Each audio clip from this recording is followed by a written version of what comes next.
سورۃ البلد مکی صورت ہے۔ پہلی آیت کے اندر بلد کا لفظ آیا ہے۔ بلد شہر کو کہتے ہیں، مراد اس سے مکہ کا شہر ہے۔ 20 آیات 82 الفاظ اور 331 حروف ہونا بیان کیے گئے ہیں۔ بعض مفسرین نے ایک شان نزول لکھا ہے۔ مکہ کا ایک پہلوان اسید بن کلدہ اتنا طاقتور تھا کہ لوگوں کو یہ چیلنج کرتا تھا۔ اس کے پاؤں کے نیچے اونٹ یا گائے کا چمڑا اگر لا کر یہ اپنے پاؤں کے نیچے رکھتا تھا اور کہتا تھا اس کو کھینچو، کئی لوگ مل کر کھینچتے تھے، چمڑا ٹکڑے ٹکڑے ہوتا تھا لیکن اس کے پاؤں کے نیچے سے کوئی چمڑا کھینچ نہیں سکتا۔ اتنا پہلوان قسم کا تھا۔ آپ علیہ السلام نے جب دعوت حق کو پیش کیا تو اس نے بڑا سست کہا۔ انہوں نے کہا جس جانم سے ڈراتے ہو تو میرے کھبے ہاتھی مارے۔ جو فرشتوں سے تم ڈراتے ہو انہوں واسطے میرا کھبا ہاتھی کافی۔ کس طرح کے لوگ گزر گئے۔ اب اسے پتا چلا ہوگا نا بائیں ہاتھ کا کھیل ہے یا دائیں ہاتھ کا کھیل ہے، وہ قبر میں پتا چل رہا ہوگا۔ جس جنت کی تم بات کرتے ہو، نعمتوں کا لالچ مجھے دیتے ہو، دھوکہ دیتے ہو، نبی کو کہہ رہے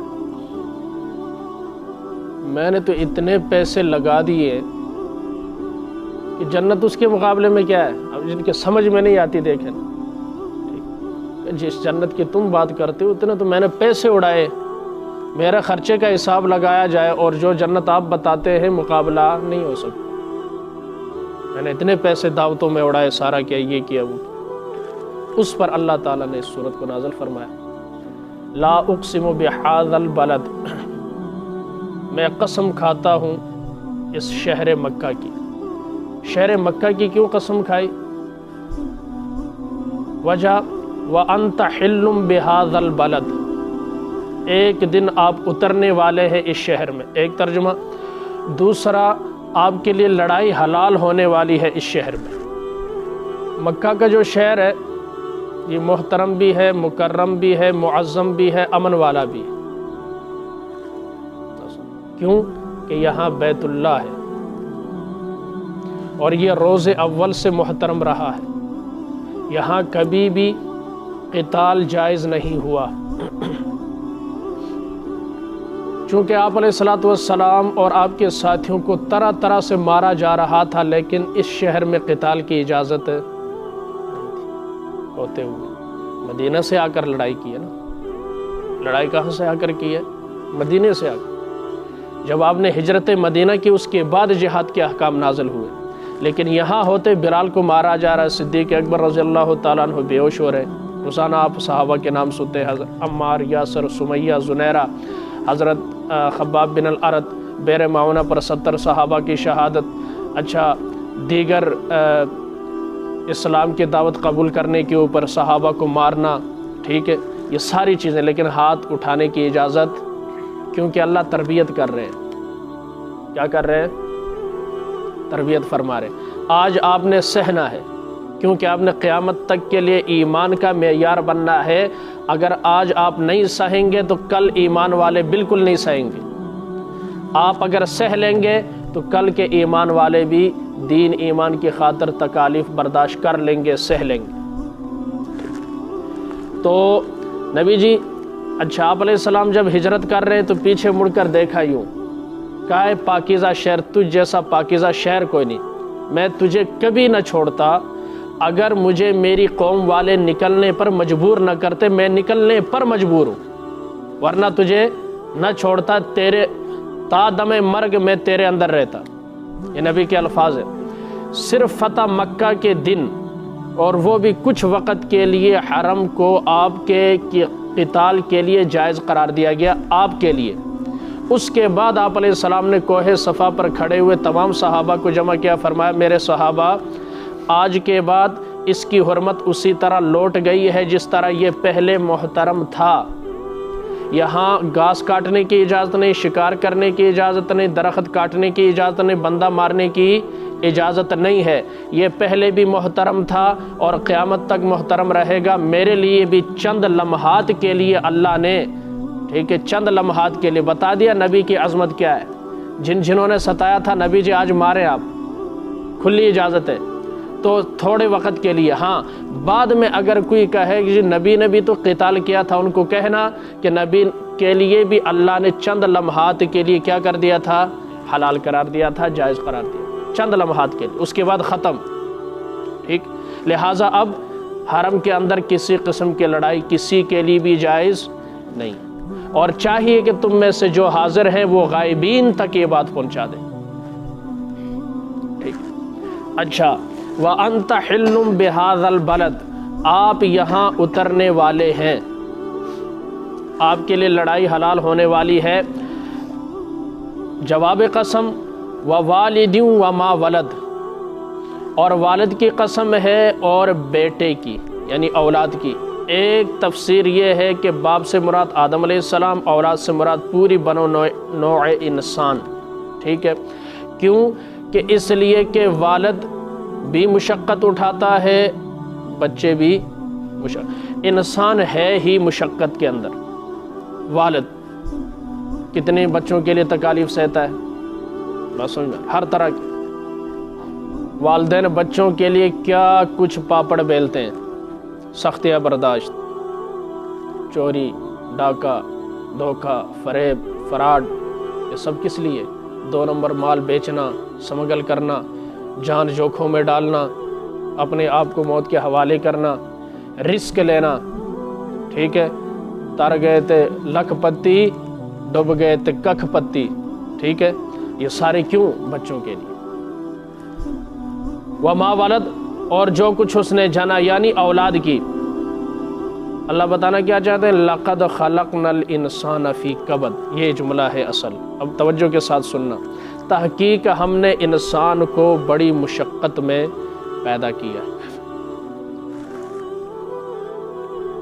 قرآنی آیت کہ والدہ کے پیٹ میں جب بچہ ہوتا ہے ماں کے، تو اس وقت حمل کے 9 ماہ کتنے تکلیف دہ ہیں، اور جب وہ جنتی ہے تو کتنی تکلیف، بسا اوقات وفات ہو جاتی ہے، ٹھیک ہے۔ یہ مشقت ہے وہاں پر۔ پھر اندر جو ہے بچہ جو ہے گندا خون کھا رہا ہے، تنگ جگہ پر ہے، 3 تاریکیوں کے اندر ہے، ایسا ہے یا نہیں؟ مشقت ہی مشقت ہے۔ اور جب پیدا ہوتا ہے تب بھی مشقت ہے، پھر تھوڑا بڑا ہوتا ہے مشقت کے اندر، اور جب بیمار ہوتا ہے تو کتنی مشقتیں والدین کو اٹھانی پڑتی ہیں۔ اب ادھر سے والدہ مشقت اٹھا رہے، ادھر بچہ مشقت میں، باپ ہوتا ہی باہر ہے، بیوی بھی خوش رہے، بچے کے لیے بھی کچھ نہ ہو، اپنا سب کچھ قربان کر دیتا ہے۔ اچھا تھوڑا بڑا ہوتا ہے، جوانی میں جب پہنچ جاتا ہے تو پھر اچانک وفات ہوتی ہے، والدین تب مشقت کے اندر پڑ جاتے ہیں۔ اگر وفات نہیں ہوتی تو پھر یہ پڑھائی شروع کر دیتا ہے، پڑھائی کے اندر مشقت ہے، استاد کی مار برداشت کرنا، صبح سویرے نکلنا، موٹر سائیکل لے کر کالج جانا، اسکول جانا، یونیورسٹی جانا، مشقت ہے یا نہیں؟ اگر لڑکی ہے تو والدین چھوڑتے ہیں، دونوں کے لیے مشقت ہے۔ اگر والد صاحب ادھر نہیں ہے تو والدہ چھوڑنے جاتی ہے، مشقت ہے۔ اچھا وہاں گئے، پھر امتحان کی مشقت، تیاریاں کرنی، یہ سارا کچھ، پھر آگے نوکری ملنے کی مشقت، ڈگری مل گئی تو نوکری نہیں ملتی، مشقت ہی مشقت۔ وہاں اس کے بعد شادی ہو گئی، اب شادی میں جب سسرال جائیں وہاں پر مشقت ہے یا نہیں؟ پھر جب اپنے بچے ہوتے ہیں ان کی مشقت در مشقت، مشقت در مشقت۔ پھر مرد ہے وہ کمانے کے اندر صبح جاتا ہے، شام کو لوگوں کی باتیں سنتا ہے، رویے برداشت کرتا ہے، دھوپ برداشت کرتا ہے، سردی برداشت کرتا ہے، ہر چیز برداشت کرتا ہے۔ کیوں؟ تاکہ میں شام کو اپنے بچوں کے لیے روزی روٹی لے کر جاؤں۔ یہ تو ہوئی دنیا کی تکالیف، ذرا شارٹ کرتا ہوں انتہائی، ورنہ ساری چیزیں آپ لگاتے جائیں، ٹھیک ہے۔ آپ مارکیٹ میں بیٹھیں، کتنی مشقت اٹھانی پڑتی، کیا کچھ پاپڑ بیلنے پڑتے ہیں، ساری چیزیں۔ پھر جو ڈنکی لگاتے انہیں سامنے رکھیں، وہ بھی تو کمانے ہی گئے ہیں نا۔ اور پھر پردیس ہے، اور پھر کھانے کا بھی نہیں پتہ، برتن کے اندر تھوڑی دیر پہلے خنزیر پکا کر دیا تھا، ان کو کیا پتہ ہے اسی میں حلال گوشت لا کر دے رہے ہیں۔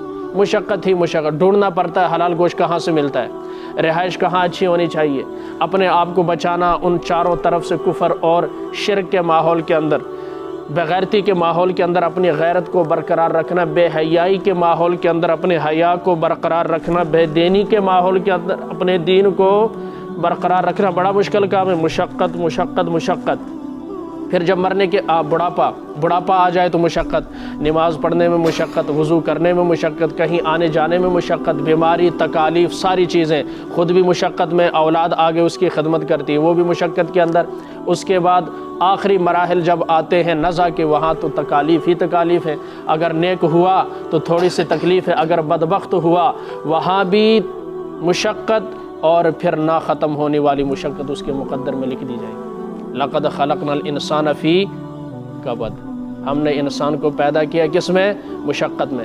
اب ایک مضمون ذہن میں آیا، آپ کے سامنے رکھتا ہوں توجہ کے ساتھ۔ جب ہم نے مشقت اٹھانی ہے اور اللہ نے کہہ دیا کہ انسان کو مشقت میں پیدا کیا ہے، یعنی مکلف بنایا ہے، کیا بنایا ہے؟ تو پھر کیوں نہ ہم دین کی مشقت کریں؟ کیوں جی؟ جس کا نتیجہ نکلنا ہے، جس کا ہمیں صلہ ملنا ہے، جب ہمارے اوپر کام کرنا ہی ہے تو پھر کیوں نہ اچھے طریقے سے کریں اور اچھا کام کریں جو اللہ اور اس کے رسول نے کہا ہے۔ جب جان چھوٹنی ہی کوئی نہیں، جانور سے نہیں پوچھو، نہیں انسان سے پوچھو گی اور جنات سے پوچھو گی، پھر مسلمان ہو یا کافر، مسلم ہو یا غیر مسلم، مشرک ہو منافق، جو بھی ہو پوچھ تو ہوگی۔ پھر کیوں نہ صحیح محنت کرے اور صحیح محنت کرے۔ انسان کو ہم نے مکلف بنایا۔ اچھا، یقول ایحسب ان لن یقدر علیہ احد، اچھا اس شان نزول کو سامنے رکھیں اور ارشاد خداوندی کو سمجھے ذرا۔ اس نے کیا کہا تھا؟ میرے بائیں ہاتھ کی مار ہے، میں کلہ انہا واسطے کافی ہیں، ٹھیک؟ تو اللہ ارشاد فرما رہے ہیں ایحسب ان لن یقدر علیہ احد، بندہ جو ہنستے ہو مسکراتے ہو، اچھا تو صحیح گال کی تھی، مسکرا، ٹھیک ہے؟ سمجھتا ہے پتہ نہیں اپنے آپ کو کیا سمجھتا ہے، اگلے کی طاقت اور زیادہ ہو نا تو مسکرا کر وہ انداز ہے یہاں پر ایحسب ان لن یقدر علیہ احد۔ کیا انسان یہ خیال کرتا ہے کہ اس پر کسی کا بس نہیں چلے گا؟ اوہو، ایک ہوا کی مار، ہوا کیا، ایک مکھی کی مار، مچھر کی مار، یہ کیا اس کی اوقات، کیا یہ کیا اس کی اوقات؟ چلتے چلتے گر جائے، بیٹھے بیٹھے گر جائے، کھاتے کھاتے لقمہ ادھر خود پیچھے، لقمہ آگ، یہ انسان کی کیفیت۔ کیا یہ گمان کرتا ہے، خیال کرتا ہے کہ اس کے اوپر کوئی اور ہرگز قادر نہیں ہوگا؟ نہ نہ نہ، ایسی بات نہیں ہے۔ یقول اہلکت مالا لبدا، اور یہ کہتا ہے میں نے اتنا مال خرچ کیا، اتنا وافر مال خرچ کیا، اس کے سامنے جنت کوئی شے؟ عاشا شاعر، میں نے پہلے یہ واقعہ ذکر کیا تھا، چلو پھر تازہ ہو جائے۔ عاشا شاعر، اس سے عرب کا باجہ کہا جاتا تھا، اتنا بڑا شاعر، یہ تھوڑا مائل ہوا اسلام کی طرف۔ مشرکین مکہ کو پتہ چلا، مشرکین عرب کو کہ ان کا جو مسلمان ہو گیا نا، سمجھو سارا عرب مسلمان۔ انا دیکھیں ذرا، انسان کیا کچھ کرنے پر اتر آتا ہے، جب ضد پر آئے نا، سب سے بڑا مسئلہ انا کا، کہ جے اے مسلمان ہو گیا، اگر یہ مسلمان ہو گیا تو سارا عرب کیا ہو جائے گا؟ اور اس کے بارے میں مشہور ہے کہ ایک آدمی کے 9 بیٹیاں تھیں، کوئی بھی رشتہ نہیں آتا تھا غریب ہونے کی وجہ سے، بڑا پریشان تھا بیچارہ۔ اس کو کسی نے کہا اس کی دعوت کرو، کام ہو جائے گا۔ وہ میلوں میں آیا ہوا تھا اتفاقی طور پر، نزدیکی کہیں، تو اس عائشہ شاعر کی اس بندے نے دعوت کی، خوب اسے کھلایا پلایا، شراب پلائی، موج میں آیا۔ جب اس کی دعوت سے خوش ہوا، اس نے اس مہمان نوازی کے اوپر خوش ہو کر قصیدہ کہہ دیا۔ اب جب وہ قصیدہ لوگوں نے سنا، بادشاہوں کے پیغام آئے ان لڑکیوں کے لیے کہ اس کے اوپر قصیدہ کس نے پڑھا ہے؟ عائشہ شاعر نے، جو عرب کا کیا ہے؟ باجا ہے، اتنا بڑا۔ عام بندے تو عام بادشاہوں کے، شہزادوں کے پیغام آنے لگے، اس قسم کا بندہ۔ یہ جب جانے لگا نا، انہوں سب نے ہونا کہ کچھ بھی نہیں ہو، ویسے ہوا ہے، شوشہ چھوڑا ہوا، آپ ادھر مت جائیں، 100 اونٹ بمائے سامان کے دیتے. کتنے؟ 100 اونٹ بمائے سامان. انہوں نے کہا منو اور کی چاہیے تھی. وہ انہی اونٹوں میں سے کسی اونٹ سے گر کر مر گیا. وہ اونٹ بھی نصیب میں نہ ہوئے, دنیا میں بھی خسارے میں رہا, آخرت کے لحاظ سے بھی. مال خرچ کرتے, یہ جو مال خرچ کر رہے ہیں مسلمانوں کیا ہے؟ کلبھوشن یادو کیا ہے؟ تھوڑے پیسے پکڑے گئے. یہ بلوچستان میں لڑائی کون کروا رہا ہے؟ یا افغانستان کے اندر لڑائی کون کروا رہا تھا؟ وہ اپنے 3-3 4-4 سفارت خانے چھوڑ کر بھاگ گئے. کون تھے یہ؟ مسلمانوں کے خلاف ہمیشہ سے سازش ہوئی ہے. یہ ہمارے حکمرانوں کی بغیرتی ہے. ہم اللہ کی قسم اگر اپنی تاریخ سامنے رکھیں اور بحیثیت مسلمان اپنی حیثیت سامنے رکھیں, یہ سارے خنزیر جتنے بھی ہیں پوری آل ورلڈ کے اندر, یہ خنزیر ہمارے کتوں کی جگہ پر بھی نہیں. یہ ہماری ہسٹری چیک کرے اور اپنی چیک کرے. یہ ہمیں ڈراتے آپ نے یہ کیا, آپ نے یہ کیا, آپ کو ادھر پھنسائے. ہم تمہیں کیسے پھنساتے پتہ چلے, لیکن غیرت نہیں ہے. کیا کرے؟ ایک ترکی کے اس میں غیرت ہے, کیسے سیدھے ہو گئے اس کے سامنے. نہیں ہے. ہماری ہسٹری صاف ہے. ہم نے کبھی کسی کے ساتھ دھوکا, ہم میدان جنگ کے اندر بھی وفا کے پاسداری کرتے رہے. حضرت معاویہ رضی اللہ تعالیٰ عنہ نے معاہدہ ہوا کہ اس دن تک لڑائی بند ہے. اچھا مثلا کل 20 تاریخ ہے نا صبح, تو 19 تاریخ کے شام تک یہ کیا سیز فائر. ٹھیک. حضرت معاویہ رضی اللہ تعالیٰ عنہ نے پہلے سے ہی کمک جو ہے اور سامان رسد جو ہے وہاں جمع کرنا شروع کر دیا, تاکہ جو ہی ٹائم ختم ہو انہیں سنبھلنے کا موقع نہ دیں. یکدم ہم کیا کریں, حملہ کریں اور بغیر کسی مقابلے کے ہم علاقہ فتح کر لیں.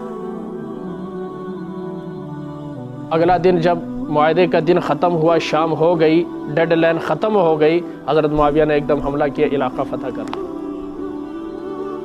اتنے میں دیکھا ایک بندہ گھوڑے پر سوار تیزی کے ساتھ نعرہ لگاتے آ رہا ہے, وفاء لا غدرا, وفاء لا غدرا.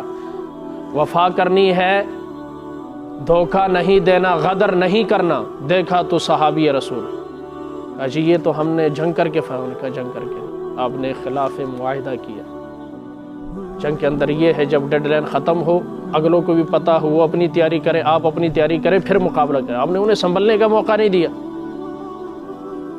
حضرت معاویہ نے سارے علاقے واپس کیے جتنے علاقے فتح کیے. ہماری تو یہ ہسٹری ہے, یہ ہماری تاریخ ہے. ہم نے اپنا سب کچھ قربان کیا, لیکن ہم تو کافر تھوک دیتے چھوڑ دیتے. حضرت علی کا واقعہ سامنے رکھیں, یہ ہماری ہسٹری ہے.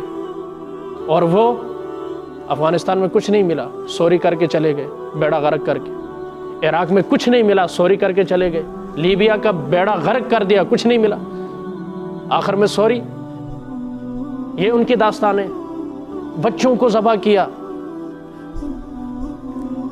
بچوں کو ذبح کیا کیا, لیکن ان بغیرتوں میں غیرت نہیں ہے. مغرب میں پلتے ہیں, مغرب میں پڑھتے ہیں اور مغرب کو برتے ہیں, آ کر مغربی تہذیب کا دلدادہ بن جاتے ہیں. پھر آرڈر دے دیتے ہیں مساجد گراؤ, مدارس کو سیل کرو, جڑا داڑھی والا لبے پھڑو اندر تنو. ٹھیک ہے, جنہیں وال تھوڑے لمبے انہوں نے پاؤ لسٹ شیڈول 4. یہ حالت ہے. اللہ ہم سب کو محفوظ فرمائے. فرمایا انسان کو ہم نے مشقت کے اندر پیدا کیا ہے. کس کے اندر؟ مشقت کے اندر پیدا کیا. اور یہ گمان کرتا ہے اس کے اوپر کوئی قادر نہیں ہے, اور یہ کہتا ہے کہ میں نے بڑا خرچہ کیا. کیا کیا؟ یہ خرچہ کسی کام کا نہیں. اب یہ جو کرونا ویکسین ہے, آپ اگر حقائق کی دنیا کے اندر جائیں تو یہ کون ہے سارا بل گیٹس کا پلان اربوں خرچ کر رہا ہے کہ نہیں. سانو ڈراندے نے یہ ٹھیک ہے نا, بعد لانا ہوئے اتنے لکھ لگن گے فری چلواتے ہیں. انداز دیکھے ذرا بھائی, ہم نے لوانا ہی نہیں, ہم نے لگوانا ہی نہیں. نہ اب لگوانا ہے جو فری ہے, نہ بعد میں لاکھوں میں ملے گا لگوانا. ہم نے لگوانا ہی نہیں تو ہمیں ڈرایا کیوں جا رہا ہے؟ بات سمجھ میں آ رہی؟ جو ڈاکٹر بندہ مر رہا ہو پوچھتے نہیں ہیں, زبردستی بچوں کو ٹیکے لگواتے ہیں. کس کے؟ پولیو کے. کتنے بچے مرے ہیں جن کے ہاسپٹل کے اندر بولے علاج نہیں ہو, ڈاکٹروں نے نہیں کیا. میں کہ فیس بھرو تو پھر کرو. ٹیکے دواری اتنے مہربان بن جاندے نے, پولیو کے ٹیکے کے وقت پولیس کو ساتھ لے کر زبردستی نہ لگوائیں تو لگوا دیتے. اتنے رحم دل بن جاتے. اس دن کون سا فرشتہ آ کر تمہارے اندر بیٹھ جاتا ہے، اتنا رحم آ جاتا ہے کہ رحم کی گولی کھا کر آتے ہو۔ ساری پلاننگ، کوئی سمجھے یا نہ سمجھے،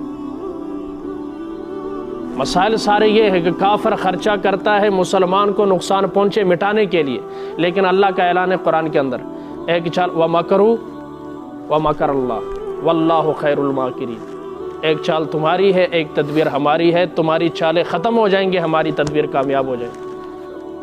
سمجھ میں آ رہی؟ تم ایک کو بند کرو گے، ہم ایک گھر میں 4 پیدا کر دیں گے، اللہ کی قدرت ہے۔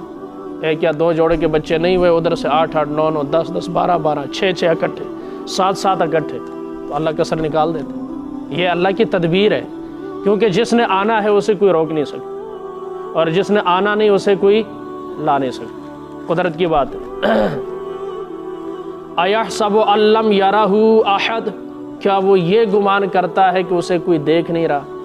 جتنے بھی کام کر رہے ہیں نا، سانو کوئی ویندا نہیں، ٹرانسفارمر اٹھا کر لے گئے، ہمیں کوئی دیکھنے والا نہیں، چور چوری کرتا ہے، ڈاکو ڈکے، یہی ساری چیزیں، لیکن اللہ کیا ارشاد فرماتے ہیں، اللہ دیکھ بھی رہا ہے، ان ربک لبالمرصاد، تیرا رب گھات لگائے بیٹھے ہیں، کبھی کسی کو کیسے پکڑ لیتا ہے، کبھی کسی کو کہاں پر دبوچ لیتا ہے، وہ نگاہ لگائے۔ تمہارے CCTV فوٹیج سے نتائج برآمد نہیں ہوتے، اللہ جو دیکھ رہا ہے اس سے نتائج برآمد ہوتے۔ اب انسان یہ خیال نہ کرے کہ میں کوئی بہت وڈی شے ہوں، نہ تم ہر لمحے اللہ کے قبضہ اور کنٹرول کے اندر، وہ جب چاہے تمہاری گیٹی اٹھا دے، تمہیں اٹھا کر باہر کر دے، جب چاہے تمہارا پتہ بدل دے، اور جب چاہے تمہارا تبادلہ کر دے یہاں سے وہاں۔ ہو رہا ہے کہ نہیں تبادلہ؟ یہ انسان کی، اس لیے فرمایا انسان کو ہم نے مشقت میں پیدا کیا، لہٰذا وہ مشقت کے لیے تیار رہے۔ کیا رہے؟ تیار رہے۔ اور مشقت کون سی؟ اب پسند اس کی ہے، دنیا کی مشقت کرے تو مشقت ہی مشقت ہے، اور اگر دین کی مشقت کرے تو جب تک زندہ ہے مشقت ہے۔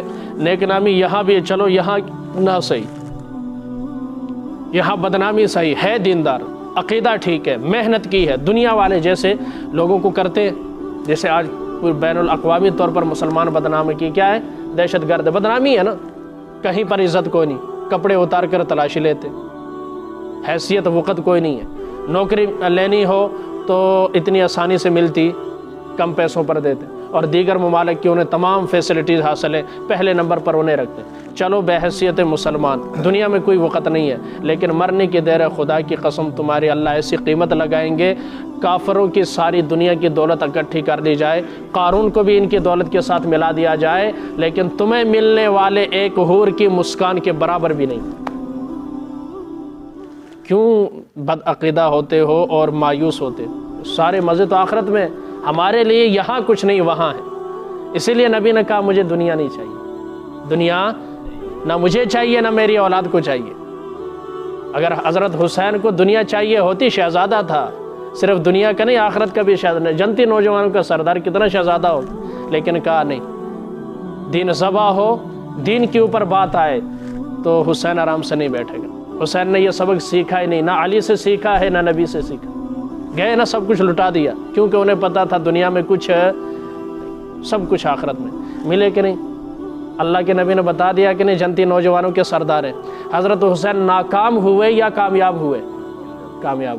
تو یہاں کچھ نہیں ہے، اصل وہاں پر ہے، یہاں گزارا کرنا ہے۔ اللہ ہمیں اپنی آخرت بنانے کے لیے مشقت اٹھانے کی توفیق عطا فرمائے، اور غلط مشقت سے اللہ ہم سب کو دنیا میں محفوظ فرمائے۔